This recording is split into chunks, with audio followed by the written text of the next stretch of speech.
Mulane kesunatane para ulama, para pakar, para intelektual harus ngomong terus. Kebenaran meskipun nggak dilakukan itu harus diomongkan terus. Sekali kebenaran didiamkan, entah itu atas nama liberalisasi atau demokrasi, maka Allah akan mencabut barokatul ardi dan pasti akan terjadi prahara besar, pasti terjadi kiamat. Dan itu na'udzubillah min syarri apa? Kebenaran itu harus diomongkan terus. Kita harus ngomong terus. Saya itu pernah debat kusir sama seorang profesor, pernah debat kusir sama seorang kiai yang tawadu. Saya bilang gini, seorang ulama itu dono unsur premane, kudu ngomong terus kebenaran. Wes ora ono wong ngandel lah, pokoke ngomong terus. Ora perlu ono wong ngandel, wes keliru lah pokoke ngomong. Begini, saya punya hadis sahih dari riwayatnya Imam Ahmad. Inna Allaha ta'ala la yanzi'a barakatal ardi hatta la yuqala fil ardi lizalim antaz zalim. Allah tidak akan mencabut barokatul ardi sampai di bumi tidak dikatakan pada orang zalim antaz zalim. Sekarang begini misalnya, contoh paling mudah yang kita mendapat berkah. Contoh paling mudah kita mendapat berkah dari contoh ini. Sebetulnya atas nama etika Jawa, etika Jawa. Kita nanti tonggo lonte, iku sawangane secara etika wis urusane dewi-dewi. Ora usah mbok omongno iku lonte, sundel, sembah kon.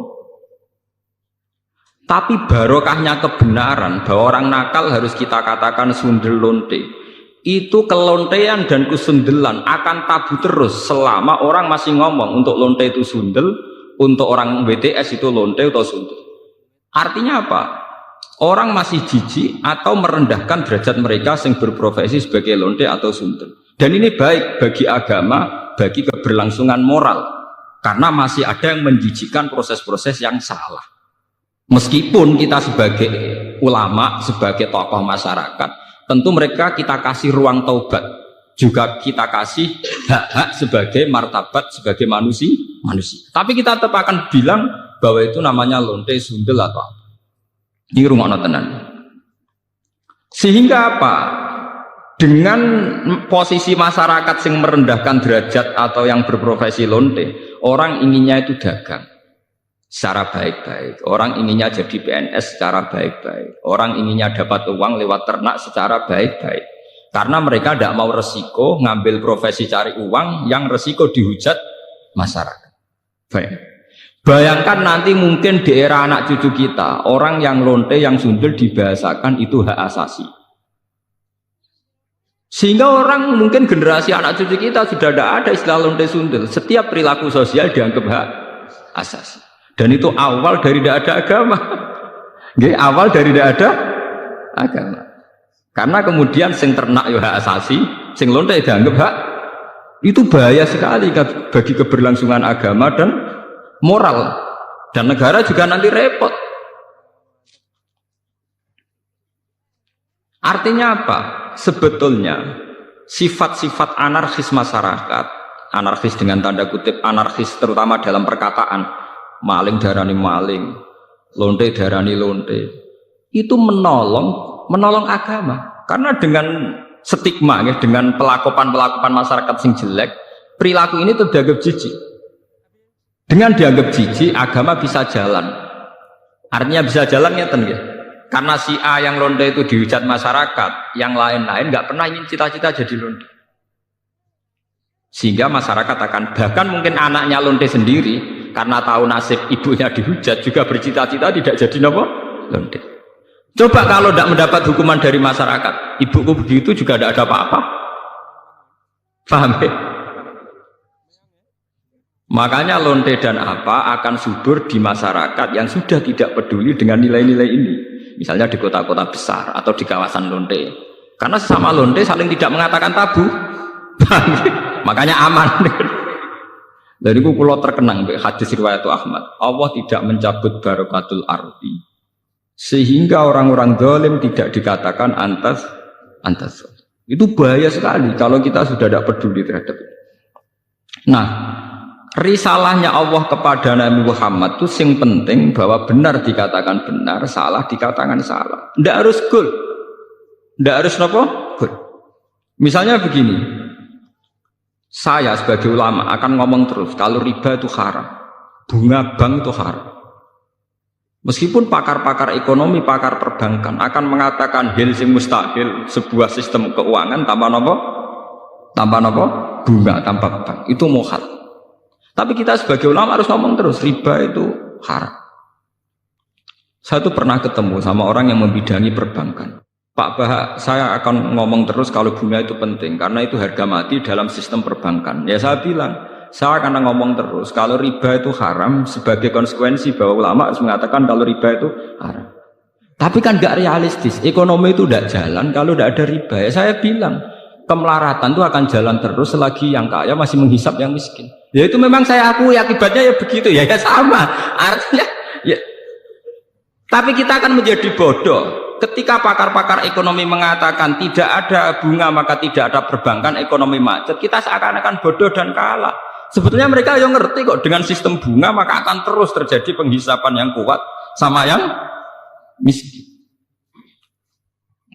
Sampai baca tek-tek pidato direktur-direktur IMF itu sering mengakui harus ada perubahan sistem keuangan dunia. Tetap ada yang salah. Karena berkali-kali IMF itu kalau jadi dokternya negara yang kolab tambah parah. Tapi kenapa kita selalu ngaku apakah? Makanya kalau setuju wonten riwayat hadis dan ini sahih, idza dzaharatil fitanu wal bid'u falyudhiril alim ilmahu. Ketika ada fitnah, ada bid'ah, orang alim sepenting ngetokno ngalime, ora malah tawaduk muni kula mboten derek-derek mboten. Falyudhiril alim ilmahu. Orang alim harus menunjukkan kealimannya. Sing alim kudu ngaku ngalim. Paham? Aja sing alim ngaku bodoh. Bahaya. Tawaduk sing bahaya. Falyudhiril alim ilmahu. Sing alim kudu ngaku ngalim. Kalau tidak, wa illa fa'alaihi la'natullahi wal malaikati wan nasi asma. Itu akan dekat laknat. Karena kalau kebenaran tidak diomongkan, maka nilai masyarakat pasti kacau. Pasti apa? Kacau. Misalnya begini ya, ini contoh dan peringatan sekaligus. Contoh dan peringatan. Wong-wong sing derek toreko, sing derek ngaji kula teng mriki, kudu tunjukno bahwa kita lebih bahagia. Haram ke melok toreko nek ijek kesak-kesik, ijek mesombat-sambat ra di dhuwit. Dosa gedhe. Elek-eleki toreko.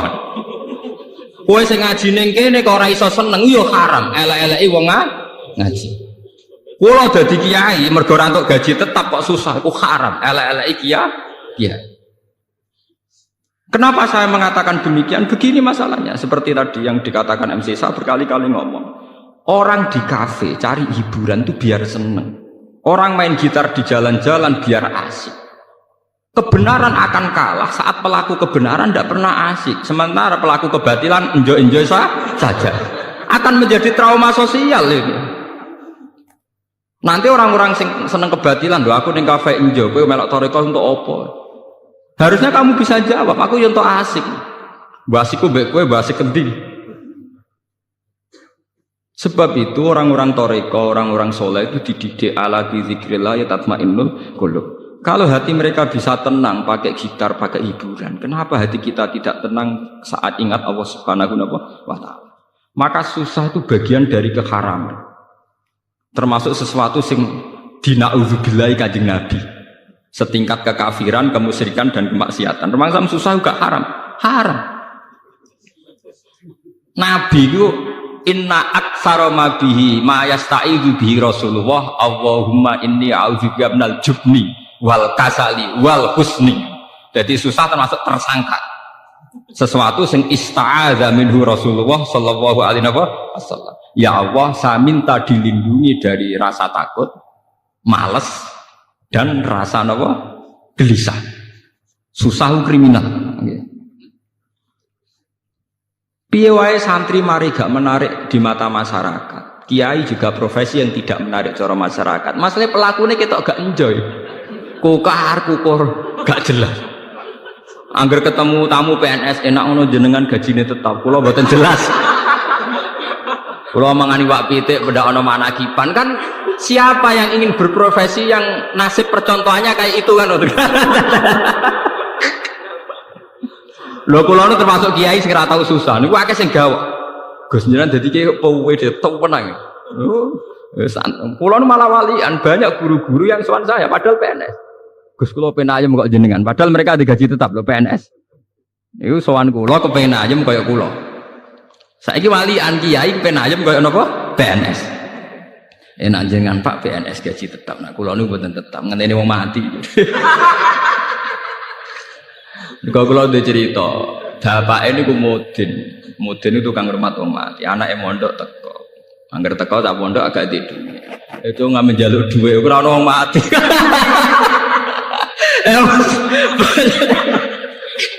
Bagaimana profesi kayak ini bisa menarik? Wong di rezeki ngenteni wong mati. Mangani wapi tek ngenteni wong managi. Bagaimana profesi kayak ini bisa menarik? Wis ngono secara fisik ya klunak-klunuk kukar-kukur. Nah ana pegawai negeri jenengan ngoten enak apa untuk gaji tetap. Kula dadi kiai gajine gak tetap. Saya itu tidak pernah. Itu menurut saya itu haram besar, dosa. Kula sering didolani guru SD, guru SMP, PNS. Resep urip ayam apa, Pak? Dadi ayam saya gampang dadi kiai ayam. Tapi kiai penghasilannya kan gak tetap. Dari sapa? Sing gak tetap penghasilan, harus gini pengiran tetap. Oh malah goblok kamu. Rezekimu ngenteni tiap bulan. Rezekiku gak tetep kok saking seringe gak tiap bulan. Aku kadang untuk rezeki tiap dino. Winder. Berarti sampe nak sering di duit. Malah goblok meneh daran rezeki mesti duit malah goblok meneh. Rezeki ora mesti duwe, sehat ya rezeki, seneng ya rezeki. Iki malah dadi bodho meneh. Daran rezeki mesti napa? Duwe. Iku penyempitan ilmiah. Nek wong intelek ciri utamane ora goblok kamu. Termasuk goblok darane rezeki mesti napa? Duwe. Berarti enak gak dadi kiai, enak banget. Jadi jelas. Eling lho nggih, termasuk susah iku ista'adza minhu Rasulullah. Inni a'udzubika minal jubni wal kasal wal hazan. Susah. Termasuk masalah utama umat Islam sekarang, kenapa tidak bisa kompetisi? Karena mental susahnya itu menghantui. Bagaimana orang bisa kompetisi amen-amen susah kukar-kukur? Tidak bisa. Orang bisa kompetisi itu kalau fresh, kalau dalam keadaan sigap, berlapang dada. Nabi ku iso hebat, itu termasuk rumusnya sito. Alam nasroh lakanapa sodrok, karena berhati lapang. Sementara problemnya wong soleh teng Indonesia, angger wong soleh ku identik mbek klunak-klunuk, kukar-kukur, sumpek. Dan itu dirasa tidak dosa. Mergo nyongkone dosa mau zina mateni wong dan sebenarnya itu bagian dari dosa. Salah. Saya punya banyak ayat tentang ini. Misalnya ngeten. Qul bi fadlillahi wa bi rahmatihi fa bidzalika falyafrahu. Huwa khairum mimma yajma'. Wong Islam kudu yakin, nak wis dikai fadhole Allah, rahmati Allah kudu seneng. Wong nak wis iso seneng luwih hebat timbang liyane. Tapi kita seneng masalah, mergo dibunuh oleh tomak kita. Saya seneng dadi kiai nak santrine akeh undangane akeh. Seneng kok repot. Ngenteni santri akeh ya nak ora. Ngenteni undangan akeh ya nak ora. Nak cara hikam mulai ngajari gampang. In aratta antas ta'izza bi izin la yafna ya fala tasta'izza bi izin sing yafna. Kalau kamu ingin punya harkat yang tinggi dengan derajat yang tidak pernah lapuk, tidak pernah hilang, maka kamu jangan merasa terhormat oleh sesuatu yang mudah hilang. Misalnya kados kula wonten kiai, nganti saiki nggih pengaruh. Tapi kula mboten bodoh, kula ora ngarah seneng perkara sing ngaji akeh, seneng mbek sampean-sampean wong ra jelas-jelas mboten ngarah. Karena ini sesuatu yang bisa hilang. Bisa nopo? Saya ngaji di sini seneng karena saya melaksanakan perintah Allah. Perintahnya Allah pada ulama disuruh ngajar. Saya ngajar berarti sedang dalam posisi perintah Allah. Dan saya pasti senang karena dalam bingkai perintah Allah Subhanahu wa taala. Titik. Dan itu senang yang abadi. Sehingga yang ngaji 10 ya saya enjoy, yang ngaji 5 ya enjoy, 2 ya enjoy. Karena sama-sama dalam bingkai perintahnya Allah Subhanahu wa taala. Sehingga kesenangan saya akan abadi. Jika kamu ingin luhur dengan sesuatu yang tidak hilang, maka jangan luhur dengan sesuatu yang bisa hilang. Misalnya bergantung senangnya manusia, bergantung rezeki, bergantung uang. Itu sesuatu yang mudah apa? Hilang. Kalau nanti tangleti, misalnya jenengan terus juga tuh, orang-orang sing seneng jenengan, orang-orang sing hormat be jenengan. Jatuh kuning dia atau jatuh paling banter wong ra seneng. Gampang toh. Nek cek dhe murid yo ngak ngibadahe mulang, nek gak dhe murid ibadahe sabar gampang. Apa ora kurangan stok cara ibadah. Kena di dhuwit ngamalam yo infak, nek gak di dhuwit ngamalam sabar gampang. Artinya saat kita mulang yo fi amrillah dalam perintah Allah, saat kita karena ada alim juga tidak punya pengaruh, sabar ya dalam perintah Allah. Ojo sampai kowe kriminal terus. Pas mulang santrine akeh niat riya, pas rada santri drengki, lha iku sempurna elek. Mu pas mulang ora bener niat riya, pas dhewean jebule drengki. Elek-elek wong. Nah, kalau orang sudah punya mental demikian, itu benar-benar ma anzalna alaikal qur'ana apa litasqa. Bahwa resep Al-Qur'an Al-Karim itu tidak resep sing membahayakan, tidak resep yang membawa cilaka. Saya itu pernah di seminar ditanya, Pak Bah, bagaimana Anda bilang kalau konsep Quran tidak membawa celaka, sementara di antara konsep Quran itu jihad. Jihad itu perang, perang itu membawa kematian. Kalau dalam bahasa militer, orang itu kalau tidak perang itu sama dengan membunuh satu keluarga. Tapi kalau perang yang mati itu hanya satu. Begini misalnya, ketika Nabi di Madinah punya kekuatan, taruh saja yang pernah nyata itu 300 orang. Wong kafir 700 wong misalnya dalam perang Uhud napa Khontang misalnya. Umpama Nabi ditantang Abu Jahal CS kok gak wani. Itu artinya apa? Nabi mateni wong sak Madinah. Karena kampungnya pasti di bumi hanguskan, yang dibunuh itu perempuan, laki-laki dan anak-anak. Tapi Nabi ketika maju perang paling sing mati mau 70 selawe, kowe ra mesti. Mboten apa? Mesti. Jadi konsep perang adalah konsep penyelamatan. Justru dengan perang itu yang selamat lebih banyak. Kowe wong pinter oleh mikir dangkal. Saat pengusiran Belanda, pengusiran Jepang dari bumi pertiwi Indonesia, sing mati hanya para pahlawan. Umpama pas iku pahlawan kita tidak perang, mungkin sampai sekarang kita jadi anak turunnya Belanda, jadi budak sampai saiki. Barokah perang, sing mati hanya para pahlawan. Mungkin di bumi hanguskan. Jadi semua konsep Quran itu tidak ada yang bawa cilaka, itu tidak ada. Sebab itu di Quran yang tafsir yang masih orisinil itu wala tulqu bi aidikum ilat tahluka bitarkil jihad. Tafsir-tafsir yang masih orisinil, jangan jatuhkan kamu, jangan menjatuhkan diri kamu pada kerusakan bitarkil jihad. Orang tuh kalau tidak mau perang, tidak mau kompetisi, tidak mau seperti bumi Indonesia para mati pahlawan. Pas umpam iku lawan kita paherang muda ada sampai sekarang mungkin sampai jadi anak kita Belanda turunnya belonyo jadi sampai budak perang kacing marang parah dia hanya pahlawan di bumi mungkin kan dihangus. Jadi semua di Quran konsep yang bawa sudah ada itu kecil. Sebab itu Quran itu di tafsir yang si orisinil yang masih sinil itu watul bala edi bi elatikum tahlu bitar jihad. Tafsir teori jangan jatuh kamu kan jangan di kamu itu kan dirusak pada bitarkan jikil itu kalau orang perang tidak mau kompang tidak mau di bumi pertiwi Indonesia sing mati hanya para pahlawan. Umpama pas iku pahlawan kita tidak perang mungkin sampai sekarang kita jadi anak turunnya Belanda jadi budak sampai saiki. Barokah perang sing mati hanya para pahlawan. Mungkin di bumi hanguskan. Jadi semua konsep Quran itu tidak ada yang bawa cilaka, itu tidak ada.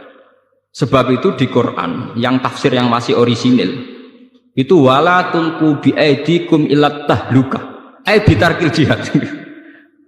Tafsir-tafsir yang masih orisinil, jangan jatuhkan kamu, jangan menjatuhkan diri kamu pada kerusakan bitarkil jihad.